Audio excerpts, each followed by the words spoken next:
संदीपजी, कल्याणमधल्या एका तरुणानं आत्महत्या केली आहे. खरं तर तो तरुण लोकलमधून प्रवास करत असताना त्यांनी बाजूच्या प्रवाशाला हिंदीमध्ये म्हटलं की मला जागा हवी आहे किंवा तुम्ही कुठे उतरणार आहे, यावरनं हा वाद झाला. आणि इतर जे तरुण होते, जे मराठी तरुण होते, त्यांनी या मुलाला मारहाण केली. मुळात आत्महत्या करणारा तरुण सुद्धा मराठीच आहे. त्याच्या पालकांचा असा आरोप आहे की त्याला जी मारहाण करण्यात आली त्यातून त्याला खूप अपमानास्पद वाटलं आणि त्यातून त्यांनी आत्महत्या केलेली आहे. मुळात असं आहे, ही जी परप्रांतीय लोकांची जी दादागिरी चाललेली आहे, मग ती लोकलमध्ये असेल किंवा बाहेरच्या ठिकाणी असेल, ही दादागिरी मोडून काढण्याचं काम हे मला असं वाटतं सर्व महाराष्ट्रातल्या मराठी जनांनी एकत्र येऊन केलं पाहिजे. या परप्रांतीयांना पाठिंबा देणारे जे लोक आहेत त्यांनी ते लोक तोंडात मूग गिळून का गप्प बसलेत हा आमचा प्रश्न आहे. हे लोक आता ह्याच्यावर का बोलत नाहीये? इतर सगळ्या गोष्टींवर बोलणारे पक्ष, भारतीय जनता पक्षासारखे, हे लोक का गप्प आहेत? मराठी मुलाला न्याय मिळण्यासाठी महाराष्ट्र नवनिर्माण सेना त्या कुटुंबाच्या पाठी उभी आहे आणि त्याला न्याय मिळवून देऊ. आणि जे कोण दोषी असतील त्यांच्यावर कारवाई झाली पाहिजे ही आमची याच्यामध्ये मागणी आहे. पण सर, ज्यांनी मारहाण केली तेच मुळात म्हणजे मराठी आहे. आणि ज्या मुद्द्यावर त्यांनी मारहाण केली की तू मराठीत का बोलला नाहीस, म्हणजे मराठी बोलण्याच्या मुद्द्यावरून मराठीच माणसं मुळात असं आहे की या सगळ्या प्रकरणाची चौकशी आम्ही करायला लावू आणि त्या मुलाला न्याय मिळवून देऊ. कारण कोणीही आत्महत्या करणं कुठल्याही कारणासाठी योग्य नाही. संदीपजी, दुसरीकडे नवी मुंबईत आज एकच मिनिट, पण मनसे जी ही भूमिका घेतली आहे, या भूमिकेचा अशा पद्धतीनं जर इतर मराठी माणसं गैरवापर नाही, मला या गोष्टीचं समर्थन होऊच शकत नाही. त्या मुलाच्या कुटुंबियाच्या पाठी आम्ही उभे आहोत आणि त्याला आम्ही न्याय मिळवून देऊ. पण मग यातून तुम्ही इतर लोकांना काय संदेश द्याल की अशा पद्धतीने? नाही, मुळात सगळ्या मराठी माणसांनी एकत्र येऊन राहिलं पाहिजे. या महाराष्ट्राची आजची गरज आहे, ही आमची भूमिका आहे. संदीपजी, नवी मुंबईत आज छत्रपती शिवाजी महाराजांच्या पुतळ्याचं पुन्हा एकदा उद्घाटन हे होत आहे. याआधी अमित ठाकरेंनी जेव्हा उद्घाटन केलं त्यांच्यावर गुन्हा दाखल करण्याची वेळ आली होती. नेमकं कसं पाहता याकडे आता? मला आहे ना, एक लहानपणी पुस्तकात वाचलेली गोष्ट आठवते या सगळ्या गोष्टींवरनं. एकदा अकबर बादशाह आणि बिरबल हे समोरासमोर बसलेले. अकबर अत्तर लावत होता, तर अकबराच्या अत्तराच्या बाटलीतनं एक बूंद गालीच्यावर पडली. ती अकबराने असं बोट घेऊन उचलली, तर बिरबल हसायला लागला की एवढा मोठा बादशाह, एवढा मोठा जहापना, आणि एक बूंद अत्तर खाली पडली तर ती त्यांनी बोटाने उचलून घेतली, म्हणून बिरबलला हसायला लागला. अकबराला हर्ट झालं. अकबराने दुसऱ्या दिवशी एक हौद भरून अत्तर त्याच्यामध्ये टाकलं आणि सगळ्या लोकांना राज्यातल्या बोलवलं की तुम्ही ते आंघोळ करा. आणि मग त्यांनी बिरबलला विचारलं की बिरबल कैसा रहा? तेव्हा बिरबलांनी त्याला उत्तर दिलं, बूंद से गई सो हौद से नहीं आती. आता राज्य सरकारने कितीही उद्घाटन केली, किती मोठा कार्यक्रम केला, कितीही त्यांनी प्रेम दाखवण्याचा प्रयत्न केला, तरी जनतेला कळलेलं आहे की यांना शिवाजी महाराजांच्या बद्दल कुठलंही प्रेम नाही, कुठलाही आदर नाही. हे फक्त शिवाजी महाराजांचं नाव स्वतःच्या स्वार्थी राजकारणासाठी वापरतायत. त्यामुळे आजच्या उद्घाटन करणाऱ्यांना मी एवढंच सांगेन, त्यांना समजेल अशा भाषेत सांगेन, बिरबलाच्या वाक्यात सांगेन, बूंद से गई सो हौद से नहीं आती. भाजप शिवसेनेतील वादानंतर वारंवार शिंदे, उपमुख्यमंत्री एकनाथ शिंदे दिल्लीला जातात, अमित शहा सोबत मन की बात करतात. लाचारी वाटते काही? मला असं वाटतं, हा तर मी काल पण सांगितलं, हा दोन त्या पक्षांमधला विषय आहे. त्यांनी एकमेकांवर प्रेम करावं, एकमेकांचा राग करावा, एकमेकांचे वाभाडे काढावे, हे सगळं जनता बघतीये. आणि जनता काय तो निर्णय घेईल लोकांबद्दल, तो त्यांचा इंटरनल प्रश्न आहे. राज्य सरकारनं एक जी.आर. काढलेला आहे की लोकप्रतिनिधी, विशेषतः त्याच्यामध्ये फक्त खासदार आणि आमदार यांचाच उल्लेख आहे की लोकप्रतिनिधींशी जे अधिकारी आहेत त्यांनी उभं राहून त्यांच्याशी व्यवस्थितपणे त्यांचा सन्मान करावा, त्यांच्याशी फोनवर सुद्धा बोलताना त्यांच्याशी चांगलं बोलावं. पण यामध्ये नगरसेवक असतील किंवा जे दुसरे लोकप्रतिनिधी आहेत त्यांचा मात्र उल्लेख नाही. कारण ते जे नगरसेवक किंवा जिल्हा परिषद सदस्य, पंचायत समिती सदस्य असतात त्यांचं जास्तीत जास्त लोकांशी आणि अधिकाऱ्यांशी हे मला असं वाटतं जबरदस्तीने मान मिळवता येत नाही, तो लोकांच्या मनात तयार व्हावा लागतो. जर अशा परिस्थितीचा GR काढावा लागत असेल खासदार आणि आमदारांबद्दल, तर त्यांच्याबद्दल लोकांच्या मनात काय भावना आहेत हे दिसतं. आता आम्ही काय आमदार नाही खासदार नाही, पण आमच्याशी चांगले बोलतात अधिकारी. संदीपजी, राजगुरू नगर परिषद परत एकदा चर्चेत आली आहे. सध्या नगर परिषदेच्या निवडणुका आहेत. त्या नगर परिषदेच्या निवडणुकामध्ये नगरसेवक पदासाठी लिलाव झाल्याची प्राथमिक माहिती आहे. कन्फर्म होत नाही, पुष्टी नाहीये. मला असं वाटतं ज्या पद्धतीने निवडणुका होत आहेत ही गोष्ट पूर्ण महाराष्ट्राला शर्मेने मान खाली घालायला आहे. एका नगराध्यक्ष पदासाठी एका बाईला, एका महिलेला 50 लोकांचं पोलीस संरक्षण घेऊन फॉर्म भरावा लागतो.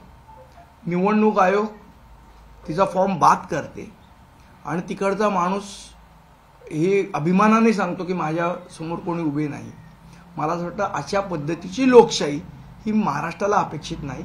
हे पहिले उत्तर प्रदेश, बिहारमध्ये व्हायचं, ते महाराष्ट्रात होतंय. महाराष्ट्राची सामाजिक स्थिती, सामाजिक व्यवस्था, सामाजिक स्वास्थ्य हे ढासळत चाललंय, हे याचं लक्षण आहे. पालिका निवडणुकीसाठी, मुंबई महापालिका निवडणुकीसाठी 12 लाख मतदार वाढलेले आहेत. या 12 लाख मतदारांची सुद्धा तुम्ही आमची तपासणी चालू आहे. कालच याद्या आलेल्या आहेत आमच्याकडे. प्रत्येक शाखेत त्याचं यादी वाचन होतंय आणि त्याच्यावर जी ऑब्जेक्शन घ्यायचे ते आमचे शाखाध्यक्षांपासून विभागाध्यक्षांपर्यंत सगळेजण त्या तयारीला लागलेले आहेत. राज्य सरकारने एक लाडकी बहीण योजना आणली होती, त्यामध्ये शासकीय काम म्हणजे नोकरी करणाऱ्या महिला सुद्धा असल्याचं निष्पन्न झालेलं आहे. आता काय झालंय, मुळात पैसे वाटा आणि मतं मागा. तर आम्ही पण विचार करतो की कुठल्या तरी बँकेला अप्लिकेशन द्यायचं आणि 10,000 ग्रॅम सोनं वाटायचं. संदीप सर, तुम्ही सर्व विरोधी पक्षांनी एकत्रित येऊन मोर्चा काढला, तो म्हणजे सत्यासाठी. आणि त्यानंतर आता शरद पवार स्वतः बोलतात की ज्या आगामी निवडणुका आहेत त्या निवडणुकीमध्ये मनसेला एकत्र घेऊन महाविकास आघाडी म्हणून आपण ही निवडणूक आहे ती लढूया, अशी चर्चा आहे. काय वाटतं, मनसे म्हणून तुम्ही त्यांच्यासोबत जाऊन आणि त्यांच्यासोबत बसून ज्या निवडणुका त्याला मुळात हा प्रश्न यालाच एक अनुसरून आहे. उद्धव ठाकरे हे वर्षा गायकवाड यांच्याशी काल त्यांच्या संपर्क झाल्याची माहिती मिळते आणि काँग्रेसनी पण आमच्या सोबत यावं असं ते म्हणताय, परंतु वर्षा गायकवाड म्हणतायत. एक मिनिट, मी पहिली एक गोष्ट क्लिअर करतो. महाराष्ट्र नवनिर्माण सेना महाविकास आघाडीचा भाग नाही. महाराष्ट्र नवनिर्माण सेना हा स्वतंत्र पक्ष आहे. आमच्या पक्षाचा निर्णय हे सन्माननीय राजसाहेब ठाकरे घेत असतात. त्यामुळे वर्षा गायकवाड काय बोलतात, उद्धवसाहेब ठाकरे काय बोलतात, उद्धवसाहेब ठाकरे वर्षा गायकवाडांशी काय बोलतात, वर्षा गायकवाड जाऊन पवार साहेबांशी काय बोलतात, पवार साहेब जाऊन मनसेबद्दल काय बोलतात, याच्याशी आम्हाला देणं घेणं नाही. आमचा निर्णय राजसाहेब ठाकरे करतील आणि योग्य वेळी करतील. मध्यस्थीची भूमिका मनसेला सोबत घेण्यासंदर्भातली ही स्वतः पवार साहेब आणि उद्धव ठाकरे हे करत असताना पाहायला मिळत आहे. मला असं वाटतं मी क्लिअर केलं तुमच्या प्रश्नाचं उत्तर. बरं संदीपजी, गेले काही दिवस आता निवडणुका जवळ आल्यामुळे सगळ्याच राजकीय पक्षांचा आपापल्या वॉर्डांची तपासणी सुरू झालेली आहे. कुठे कोण किती ताकदीचं आहे याचं तपासणी सुरू झालेली आहे. जी माहिती मिळते सूत्रांकडनं त्यानुसार मनसे आणि युबीटी यांच्या सुद्धा जागा वाटपांच्या चर्चांना प्राथमिक दृष्ट्या सुरुवात झालेली आहे. साधारणतः चर्चा कुठपर्यंत आलेली आहे? आणि मला असं वाटतं तुम्हाला जी माहिती सूत्रांकडनं मिळाली आहे त्या सूत्रांकडनं तुम्ही बाकीची माहिती पण घ्या. तर एक शेवटचा प्रश्न आहे. पुणे जमीन घोटाळा प्रकरणी एक काल त्यातली एक मुख्य आरोपी जी आहे शीतल तेजवानी, त्यांना चौकशीसाठी बोलावण्यात आलं होतं आणि चौकशीनंतर त्यांना चौकशी दरम्यानच VIP ट्रीटमेंट देण्यात आलेली आहे. अगदी एखाद्या काल अंजली दमन यांची सुद्धा चौकशी होती, पण त्या त्यांच्या गाडीने आल्या होत्या, जेव्हा की शीतल तेजवानी यांना पोलिसांच्या गाडीतून आल्या आणि पोलिसांनी त्यांना त्यांच्याच गाडीतून सोडलं सुद्धा. तर शीतल तेजवानी यांना VIP ट्रीटमेंट दिली जाते अशा आणि FIR मध्ये पार्थ पवारांचं नाव सुद्धा असं वाटतं सध्या तेजवानी, ललवानी, वासवानी सगळ्यांचे दिवस चांगले आहेत. आणि जिथे पार्थ पवार आहेत, अजित पवार त्यांचे वडील आहेत, अख्खी सत्ता त्यांच्या पाठी आहे, तर त्या तेजवानींना म्हणजे मला काय आश्चर्य नाही वाटलं VIP ट्रीटमेंट मिळाली. मग ते अपेक्षित आहे, मग ते प्रकरण दडपणारच आहे. तुम्ही बघा त्या सगळ्याचा सिक्वेन्स बघा. पहिलं प्रकरण मिळालं मुरलीधर मोहोळ जैन ट्रस्टचं, बरोबर. ते प्रकरण निघालं, त्याची मीडियामध्ये 2 दिवस चर्चा झाली. ते प्रकरण बंद करण्यासाठी पार्थ पवारांचं प्रकरण निघालं. हे का आधी माहीत नव्हतं काय तिथल्या लोकांना की असं असं चालू आहे? पार्थ पवारांचं प्रकरण निघालं, मुरलीधर मोहोळांची चर्चा बंद झाली पुण्यातली, मीडियाने पण दाखवणं बंद केलं. हे सगळे गेम यांचे आपापसात चालू आहेत, यांच्या आपापसात कुरघड्या चालू आहेत. आता उद्या पार्थ पवारांचं पण प्रकरण बंद करण्यासाठी अजून एक 4थं प्रकरण निघू शकतं. पण या संपूर्ण प्रकरणात रजिस्ट्रेशनसाठी जी कागदपत्र मला वाटतं आपण ज्या पद्धतीने हे प्रकरण निघालं की त्या प्रकरणाच्या पाठी धाव, ते प्रकरण निघालं की त्या प्रकरणाच्या पाठी धाव, कुठेतरी कॉन्सन्ट्रेशन केलं पाहिजे आणि ह्या गोष्टी आपण समजून घेतल्या पाहिजेत. यामध्ये एक महत्वाचा मुद्दा हाच आहे की रजिस्ट्रेशनसाठी वापरण्यात आलेली कागदपत्र ही पूर्णतः चुकीची आहेत असं स्पष्टपणे त्या समितीचं मत आहे, जी समिती खरगे समिती नेमण्यात आलेली आहे.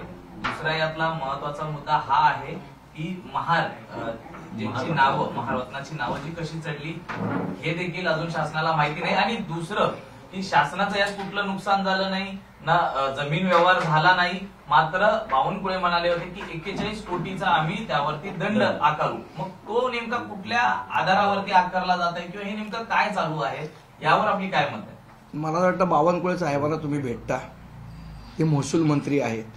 मला प्रश्न विचारल्यापेक्षा प्रश्न महसूल मंत्र्यांना विचारला पाहिजे. आता परवा ही झाली काय मंत्रिमंडळाची कॅबिनेट झाली, तुम्ही सगळेजण त्याच्यावर होतात की शिंदेंनी बहिष्कार घातला. हे जे महत्वाचे प्रश्न आहेत जनतेचे, याचे प्रश्न विचारले पाहिजेत. तुम्ही चुकीच्या माणसांना चुकीचे प्रश्न विचारताय. तुम्ही हे प्रश्न सत्ताधारी पक्षांना विचारले पाहिजे की अहो पार्थ पवारांचं काय करताय, ते असे आहे, घोटाळा आहे. बावनकुळे साहेब रोज बाईट देताना बघता, तुम्ही हा प्रश्न सोडून बाकीचे शिंदेचे प्रश्न विचारता त्यांना. हे पण प्रश्न विचारत जा त्यांना, हे पण विचारतो नाही असं नाही. त्याची उत्तरं देत नाहीत ते. विरोधी पक्ष म्हणून आपली भूमिका काय ही देखील आम्हाला महत्वाचं वाटतं. आमची भूमिका तर स्पष्ट आहे. याच्यामध्ये घोटाळा झालेला आहे आणि याच्यामध्ये सरकारने चौकशी केली पाहिजे, दोषींना सजा दिली पाहिजे. याच्या व्यतिरिक्त कोणाचीच भूमिका असू शकत नाही. पण ज्यांनी सजा दिली पाहिजे, ज्यांनी न्याय केला पाहिजे, ज्यांनी मंत्रिपदाची शपथ घेताना म्हटलं मी कोणाला ममत्व भाव देणार नाही, कोणाविषयी दुश्मनी बाळगणार नाही, त्या लोकांनी उत्तर दिली पाहिजे ना. त्या शपथेची एकदा आठवण करून द्या त्यांना. स्थानिक स्वराज्य संस्थांच्या निवडणुका ह्या कार्यकर्त्यांच्या निवडणुका आहे असं सत्ताधारी असेल विरोधक असतील हे सांगतायत. परंतु सत्ताधारी मात्र मुख्यमंत्र्यांचे नातेवाईक, त्याच्यानंतर गिरीश महाजन मंत्री आहेत त्यांचे नातेवाईक, जयकुमार रावल आहेत त्यांचे नातेवाईक, ते मात्र बिनविरोध निवडून येतात. मी आता मगाशीच म्हटलं की निवडणुका काय आता ही लोकशाहीला, महाराष्ट्राच्या स्पेशली या लोकशाहीला कळीमा फासणारी गोष्ट आहे जी सत्ताधारी पक्ष करते. दादागिरी करून, पैशाची आमिष दाखवून. हे काय चाललं आज? काय करतात? 2 भाऊ एकमेकांना लढवत आहेत तिथे कणकवलीत. यांची आपापसात एवढी भांडणं चालली आहेत, त्यांना काही पडलेली नाही. त्यांना एवढं पाहिजे, सत्ता पाहिजे. लोकांच्या प्रश्नांवर कोण बोलताना दिसतंय मला सांगा? आत्ता गेले 15 दिवस काय चाललंय? शिंदे नाराज आहेत, ते दिल्लीला गेलेत. ह्याच्यात लोकांचे प्रश्न कुठे आले? काल आम्ही महानगरपालिकेतला एक मोठा भ्रष्टाचार उघड केला, कुठे चर्चा होते? आज माध्यम तरी काय कशात इंटरेस्टेड आहेत? ह्यांची भांडणामध्ये इंटरेस्टेड आहेत, लोकांच्या प्रश्नामध्ये कोण इंटरेस्टेड आहे? कोणीच नाहीये. आम्ही सतत लोकांचे प्रश्न मांडत राहू, आमचा संघर्ष आम्ही करत राहू. एक लोकांचा प्रश्न आहे, विधेयकांच्या मंजुरीसाठी राष्ट्रपती आणि राज्यपालांवर वेळेचं बंधन घालता येऊ शकतं का, अशी एक याचिका दाखल झाली होती सर्वोच्च न्यायालयात. त्याच्यावरती सर्वोच्च न्यायालयाचे मुख्य सरन्यायाधीश भूषण गवईंचा निर्वाळा आहे की राज्यपालांवर किंवा राष्ट्रपतींवर अशा प्रकारचं वेळेचं बंधन घातलं जाऊ शकत नाही. मला असं वाटतं आता माझ्यापेक्षा कॉन्स्टिट्यूशन त्यांना जास्ती कळते. ती सरन्यायाधीश आहेत, तर त्यांनी दिलेला निर्णय योग्य असेल. पण जर सगळ्यांना वाटत असेल की अशा प्रकारचं बंधन असावं राज्यपालांवर किंवा राष्ट्रपतींवर की त्यांनी वेळेत निर्णय घेतला पाहिजे जे लोकहितासाठी आहे, तर तशा पद्धतीचं संशोधन हे घटनेमध्ये करायला पाहिजे आणि ते काम संसदेचं आहे. संसदेने त्या प्रकारे त्याच्यामध्ये जर शेवट कसं आहे, कुठलाही न्यायाधीश संसदेमध्ये काय करावं हे सांगू शकत नाही, पण घटनेत काय लिहिलंय त्याचं फोड करू शकतो, त्याचं विश्लेषण करू शकतो आणि त्याप्रमाणे निर्णय देणं हे न्यायाधीशांचं काम आहे. पण संसदेमध्ये कुठल्या घटनेत दुरुस्ती झाली पाहिजे हे संसदेचं काम आहे. आता संसद सध्या ज्या पद्धतीने झोपलेली आहे, मला असं वाटत नाही की काय होईल असं त्याच्यामध्ये. सचिन वाझेंनी एक याचिका दाखल केलेली आहे की माजी गृहमंत्री अनिल देशमुख यांच्यावरती जो मनी लॉन्ड्रिंग प्रकरण आहे त्याच्या विरोधातली त्यांच्या संदर्भातली जी कारवाई आहे ती रद्द करावी, कारण त्यामध्ये कुठलंही एकूणच स्पष्ट भूमिकाही दिसत नाहीये. त्यामुळे ती याचिकेकडे आपण कसं पाहता, एकूणच या मागणीकडे ज्याच्यावर याचिका वाचली नाही, मला माहिती नाही